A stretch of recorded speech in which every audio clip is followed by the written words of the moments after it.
Vous écoutez le podcast Le voyage intérieur de Lucie, présenté par Lucie Lancel. Le voyage intérieur de Lucie, changez votre regard, vous êtes extraordinaire. Bienvenue pour cet étrange voyage où votre guide est une personne non-voyante qui vous invite à changer votre regard sur vous-même et sur la vie. Je suis ravie de vous retrouver pour ce nouvel épisode qui a pour titre « Rencontrer la peur pour accueillir l'extraordinaire ». Un jour, j'écoutais une conférence sur le thème de la peur. La personne qui animait nous a demandé de dessiner notre plus grande peur. Ma première réaction, ça a été de me dire « Oh mais je peux pas le faire, moi, je suis non-voyante ». Mais ma petite voix intérieure est intervenue. « Oh non, Lucie, c'est trop facile, ça. Utilise ton imagination, enfin. » Quand j'étais petite, je demandais aux grandes personnes du papier, des feutres, et je faisais semblant de dessiner. Je faisais un peu n'importe quoi, mais j'adorais faire ça. Ben là, j'avais qu'à faire pareil. J'ai fermé les yeux, je me suis concentrée, et je me suis imaginée en train de dessiner. Mais c'était pas facile. Je sentais bien le feutre dans ma main, le papier sous mes doigts, mais je ne savais absolument pas ce que je pouvais dessiner. Au bout d'un moment, j'ai bien dû me rendre à l'évidence. Cet exercice ne marchait pas pour moi. Je n'aime pas ce sentiment d'échec, mais ce qui est bien dans ce genre d'atelier, c'est qu'on ne perd jamais son temps. Vous n'arrivez pas à faire l'exercice ? Ben, c'est pas grave. Vous écoutez les autres qui, eux, ont réussi à le faire et vous apprenez toujours quelque chose. Une des participantes avait dessiné un petit bonhomme, tout seul dans sa maison. Ah, ça me parle, ça. J'ai senti que ça remuait quelque chose en moi. Bon, alors après, j'avoue que je ne sais plus ce qui s'est dit pendant la conférence. Ça s'est terminé et j'y ai plus pensé. Jusqu'au jour où j'ai décidé de faire un stage de chant. Je m'étais remise au chant depuis un moment déjà, mais je faisais des formations en ligne. Et moi, j'avais vraiment envie de chanter avec d'autres personnes, en face à face. Qu'est-ce que ça fait quand on chante tous ensemble ? J'avais vraiment envie de ressentir les émotions qui circulent, la joie, les larmes parfois aussi. Et ça fait quoi quand on interprète une chanson qu'on aime devant un groupe ? Pas pour se faire applaudir, mais parce qu'on a envie de transmettre quelque chose qui nous tient à cœur. Rien que d'y penser, j'en avais des frissons. Or, je savais qu'une des coachs, qui animait une formation en ligne que je suivais, proposait des stages en présentiel. Je la suivais sur les réseaux sociaux, j'avais pris quelques cours en visio avec elle, et c'est devenu évident. Je voulais faire un stage avec cette coach. Mais il y avait quand même quelques détails pratiques à régler. Les stages avaient lieu en région parisienne.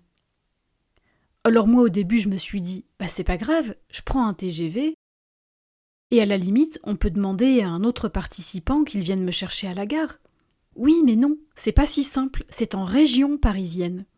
Ça veut dire qu'il faut prendre le train, puis le métro et encore un autre train. Et puis pour le logement je ferai comment ? Bon, je sais qu'il y a des personnes non-voyantes qui y vont à l'hôtel, qui y vont seules, mais moi je me sentais pas assez en sécurité pour faire ça. La joie, l'enthousiasme, ça m'a donné de l'énergie. Vous vous souvenez des conférences dont je vous ai parlé sur le pouvoir de la parole ? Là je me suis dit, je vais tester. On va tester la magie de la vie et on va voir si ça marche ces trucs-là. Pendant 1 mois, j'ai fait une demande. Je remercie la toute-puissance infinie de l'univers de me permettre de faire un stage de chant de la meilleure manière, ceci ou mieux encore, dans l'harmonie du plan cosmique. Puis j'ai lâché prise. Les stages reprennent et je laisse passer les 2 premiers. Et puis, au mois de décembre, un déclic se fait. Je décide que vraiment, je veux faire un stage avec cette coach. Je lui envoie donc un message. Je lui dis que je voudrais faire un stage, mais qu'il faut absolument que j'en discute avec elle. Elle me répond très rapidement et nous convenons d'un rendez-vous téléphonique le soir même. Et à ce moment-là, tout est d'une fluidité déconcertante. Je ne pensais pas que ça aurait pu être aussi simple. Pour l'hébergement, ma coach accepte de me loger chez elle. Elle me conseille d'arriver la veille, comme ça j'aurai bien le temps de prendre mes repères. Ce sera plus facile pour le stage. Restait le problème du transport. Qui pourrait m'accompagner ? Faut-il organiser un covoiturage ? Ma coach animait aussi des ateliers collectifs sur Zoom, auxquels je participais depuis le mois d'octobre. Nous décidons d'aborder la question pendant une séance. Il y a bien un participant qui va me proposer une solution. Les jours passent, l'heure de l'atelier arrive et j'expose mon problème. « Tu habites où, Lucie ? À Lille ?» me demande une des participantes. « Parce que moi j'habite là aussi, on peut faire la route ensemble, ça sera plus sympa pour moi. » « Ouh là là, ça prend forme, je vais pouvoir aller au stage !» Je décide de participer au stage du mois de février. Au début du mois de janvier, je recontacte la personne et nous convenons d'un rendez-vous téléphonique pour mettre au point les détails du voyage. Bon bah là, ça y est, c'est sûr, j'y vais. Mais tout à coup, l'enthousiasme qui m'avait porté jusque-là disparaît brusquement. À la place, j'ai l'impression que des mains glacées compriment mon cœur et ma poitrine et qu'un brouillard épais s'est emparé de mon cerveau. Mais qu'est-ce qui m'a pris de me lancer là-dedans ? Je ne connais personne, je ne connais pas les lieux. Et puis si j'aime pas le stage, si les gens se moquent de moi, si j'aime pas les exercices. Oh là là, mais qu'est-ce que j'ai fait là ? Et c'est avec ces pensées en tête que je vais me coucher. Demain, j'aurai les idées plus claires. C'était pas une bonne idée.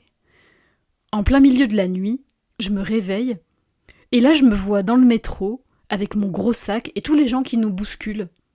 Mais comment je vais faire ? Je marche beaucoup trop lentement. Et si on loupe le train à cause de moi ? Et si je déprime là-bas, si j'arrive pas à dormir ? Une pensée, puis une autre. J'ai l'impression que ma peur s'est transformée en courant d'eau glacée et que ce courant menace de m'engloutir. Ma petite voix intérieure a bien essayé de se faire entendre. « Mais non, Lucie, c'est beau ce que tu fais. Tu quittes ta zone de confort, tu prends ta place, continue. »« Quoi, je t'entends pas ?» j'ai répondu. « Le bruit du courant est trop fort. » « Bon, c'est pas grave, ne lutte pas, tu vas t'épuiser. On se retrouve de l'autre côté. »« Laisse-toi porter. » C'était en effet le conseil que m'avait donné une thérapeute que j'avais consultée peu de temps auparavant. Quand une peur vous submerge comme ça, ne faites rien. N'essayez même pas de modifier votre respiration. Elle va partir toute seule. Vous êtes sûr ? Bon, d'accord. Bon alors moi, elle n'est pas vraiment partie toute seule. Elle s'apaisait, puis elle revenait à la charge. Je m'endormais, je me réveillais en sursaut. Inutile de vous dire que le lendemain matin, je me suis réveillée tôt, pas très en forme. J'ai fait mes activités habituelles, j'ai fait mon café, je me suis habillée, et je me suis rendu compte que ça m'apaisait. Je m'étais promis de ne parler à personne de mon angoisse. Après tout, c'est moi qui avais décidé de faire ce stage, j'avais qu'à assumer. Encore une autre peur, la peur de ne pas être soutenue. Mais quand ma mère passe me voir dans la journée, ma résolution fond comme neige au soleil. Je lui parle de ma mauvaise nuit, de mes doutes, de mes angoisses. « Oh là là, c'est comme moi quand j'étais petite, » répond ma mère, « quand je partais 3 semaines en Angleterre. » Punaise, elle partait 3 semaines ? Et moi je m'en fais une montagne pour un petit week-end. Mais tu sais le plus dur finalement ? C'est avant. Après, une fois qu'on est dedans, ça passe vite. En plus, toi, tu seras bien occupé.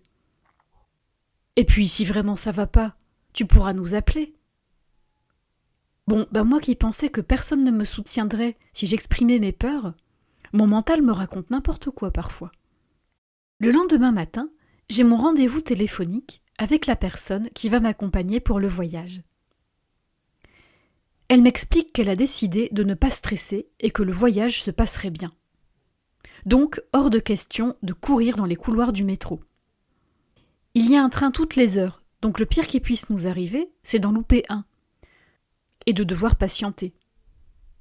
Mais c'est pas grave, on sera à 2, on pourra bavarder, et puis on pourra aussi s'acheter quelque chose à manger. Elle me dit aussi de ne pas m'inquiéter, elle va réserver les billets. Moi, je n'aurai qu'à la rembourser. Quand nous raccrochons, je me sens soulagée d'un grand poids. Déjà, ça me rassure qu'elle s'occupe de tout. C'est dire à quel point mon niveau de stress était élevé. Je me sentais incapable de faire la moindre démarche. Et puis, je me suis sentie soutenue, comprise. Et elle a l'air tellement contente qu'on fasse le voyage à 2 que son enthousiasme est contagieux. À ce moment-là, je me suis vraiment sentie apaisée. Et j'ai compris une chose très importante. La peur nous coupe du réel. Elle nous fait imaginer le pire scénario, la pire catastrophe. Mais c'est pas la réalité, ça. C'est juste un film.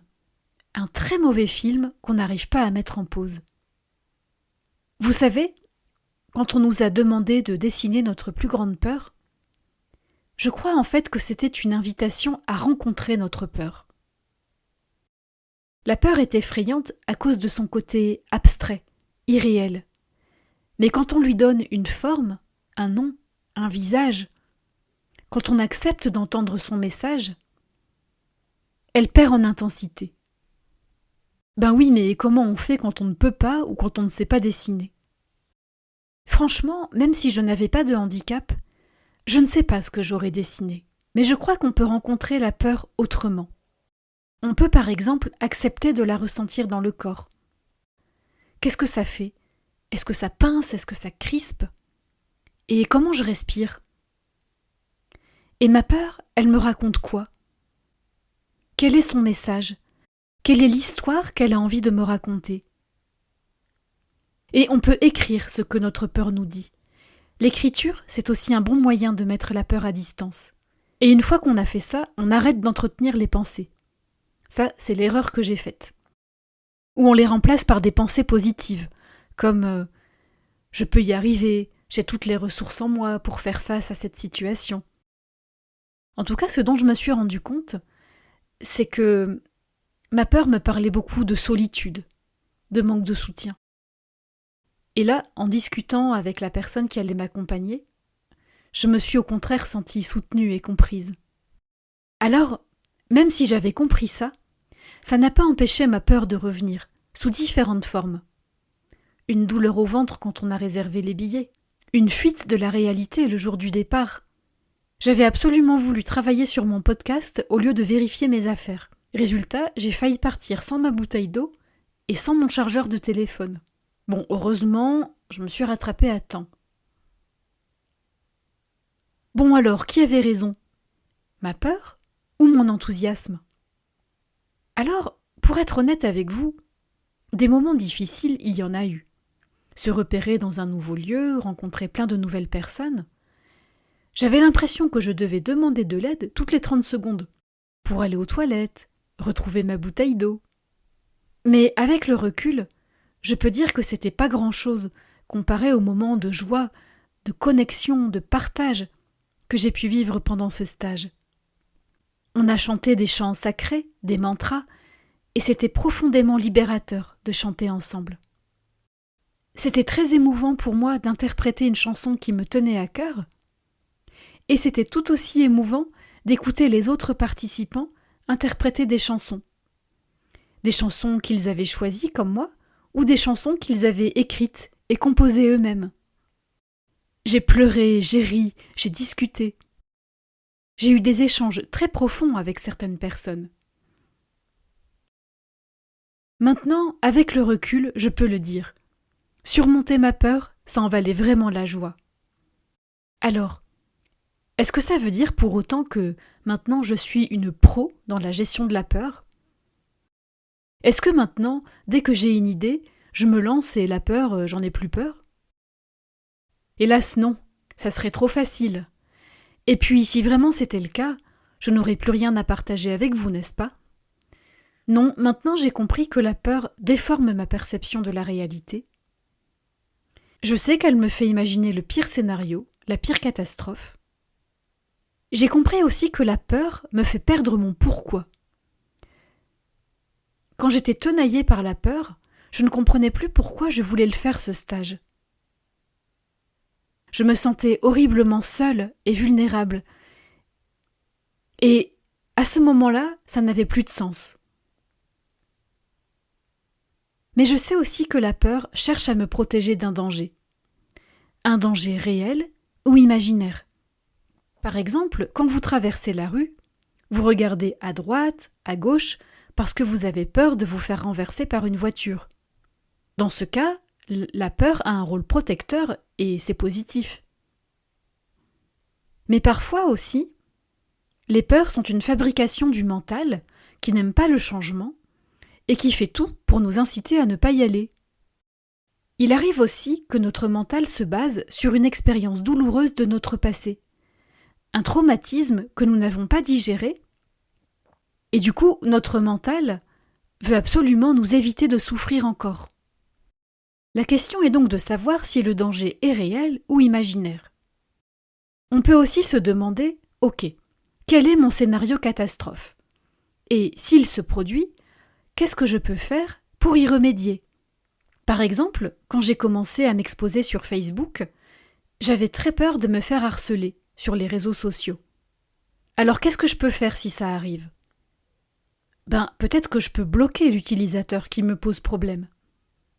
Peut-être aussi que je peux contacter un thérapeute pour savoir quelle attitude adopter dans ces cas-là. Dans le cas de mon stage, mon scénario catastrophe, c'était de déprimer complètement, de ne pas me faire d'amis et de n'avoir qu'une envie de rentrer chez moi. J'en ai parlé avec ma grande sœur, qui, au lieu de me reprocher ma peur, m'a fait la suggestion suivante. Au pire, dis-toi que quelqu'un peut venir te chercher. Mais non, je peux pas faire ça, c'est loin. Oui, bien sûr, et tu ne le feras probablement pas, mais ça va te rappeler que tu as toujours un pouvoir d'action, et que tu as le choix. Tiens, c'est vrai, c'est pas idiot ça. Et puis parfois, j'ai beau savoir que la peur c'est une fabrication de mon mental, je n'arrive pas à y aller. Parfois, l'intensité de la peur est tellement forte que je fais demi-tour. Ça m'arrive encore. Eh bien parfois, il faut accepter que c'est pas le moment. On n'est pas prêt ou prête. Il arrive que les épreuves que la vie nous envoie font qu'on se sent fragile et qu'on ne se sent pas armé pour surmonter une peur. Dans ces moments-là, faites preuve de bienveillance avec vous-même. Donnez-vous du temps.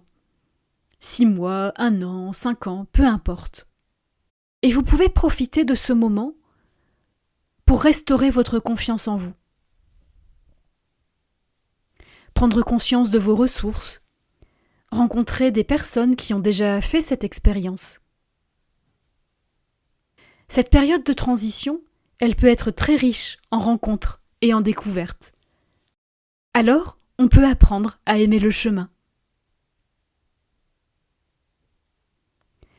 Et puis quand on ne s'y attend pas, tout s'aligne, tout devient facile.